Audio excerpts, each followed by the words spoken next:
Were you diagnosed with non-Hodgkin's lymphoma? The World Health Organization has designated the active ingredient in Roundup as a possible human carcinogen. For decades, Monsanto publicly said its popular weed killer was safe. However, internal documents revealed the company knew its product was dangerous. The company knowingly put thousands of Texans at risk for cancer. Farm workers, landscapers, gardeners, groundskeepers, agricultural workers, and other professionals who use glyphosate herbicides are at the highest risk for Roundup-related non-Hodgkin's lymphoma. Texas workers need a Texas law firm to represent them. Our caring Roundup lawyers are ready to help you get the compensation you deserve.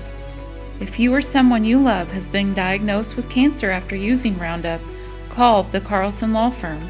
We have 12 locations across Texas and are here for you 24/7. We care, we can help.